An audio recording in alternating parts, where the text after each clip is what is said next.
Good Monday morning, YouTube. BD Kane 721. Hope everybody's doing well. Had a good weekend. It's been a little while since I made a video, and you know what that means. Catching up on some mail. I do have a quick announcement today about my collection in the near future, so I'll get to that in a bit. But I wanted to catch up on the mail that has been slowly coming in over the last week or so since I made my last video. I bought this little Yankees lot off someone on the Blowout Forum website for a pretty good price. It's a really cool Derek Jeter card with this, I'm going to say it's a manufactured patch. 2000, what year is this? 2020. And I guess this is just from Flagship Tops, maybe. That's what it looks like. One of their many inserts of the captain in 2020. Thought that was a really cool card to get. But they had some other numbered Yankees greats like Babe Ruth from Donruss 2021. Here's a Mariano Rivera.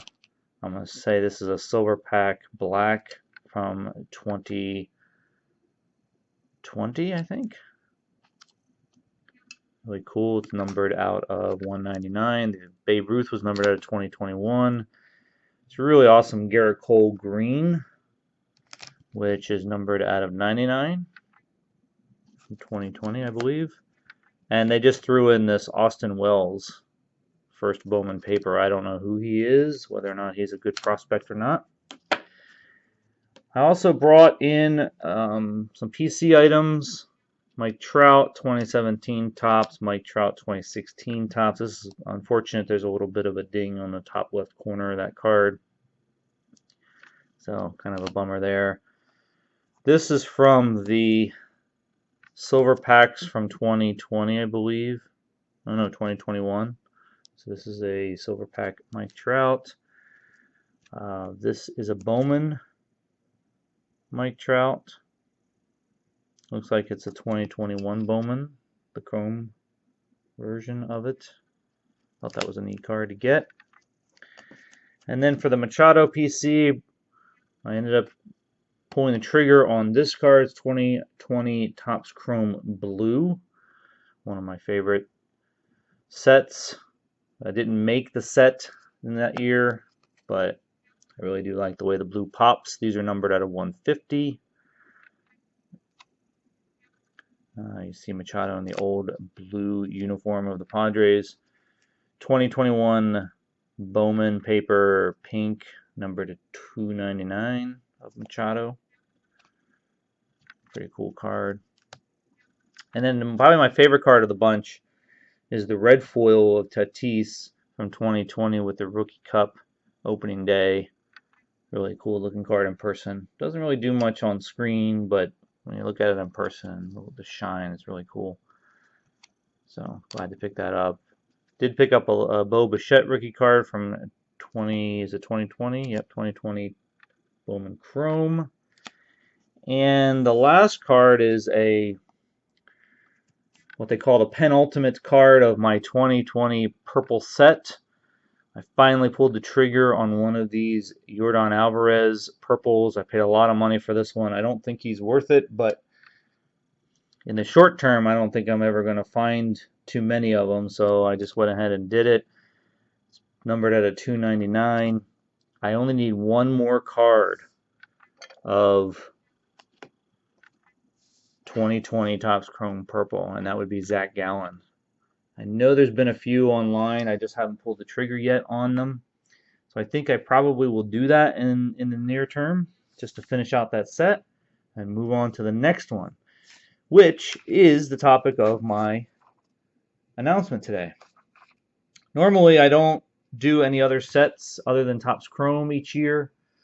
Last year, for the pandemic, I was looking for something to do. Starting around April, May timeframe in 2020, and I decided to try to finish a set that was not Topps Chrome, and I picked Gypsy Queen. In fact, I picked a pretty difficult one because it was box toppers. The indigo version of the box toppers that you got in Hobby, and I guess they were jumbo boxes too. So it took me a little while, but I was able to complete it. This year I'm going to do something similar, but I'm going to pick a set that I don't normally collect too much of, and that would be 2021 Topps Finest. Excuse me. I don't really collect a lot of Topps Finest unless it's a PC item. I do like Topps Finest. It just doesn't measure up, in my opinion, to Topps Chrome for many reasons.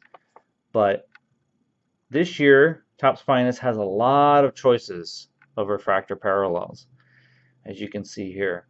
From what I learned over the last week or so, this is the most amount of refractor parallels that they've had. So I'm looking forward to diving into this. Of course, I'm not going to pick anything that's going to be too difficult to complete. So the first one that's numbered on the list there, the Sky Blue, is going to be the set that I'm going to try to collect. I've got a couple of them already purchased and heading my way. I just don't have them yet. But you can see there's a lot of choices to make this year on which one to collect. The bad thing about Topps Finest, which I seem to feel every year, is that sometimes you can't tell which refractor parallel you have. The serial number obviously gives it away, but in this case you've got two refractor parallels, purple and purple aqua vapor, that are both numbered out of 250. So sometimes you may think you have one, but you actually have the other. But everyone else you should be able to figure out, but sometimes it can be a little difficult depending on how the design looks. There's 100 cards in this set, which is another reason why I'm choosing Finest, because there's only 100 cards.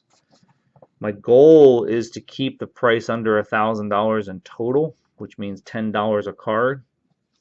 The two cards I bought already fall well below that level.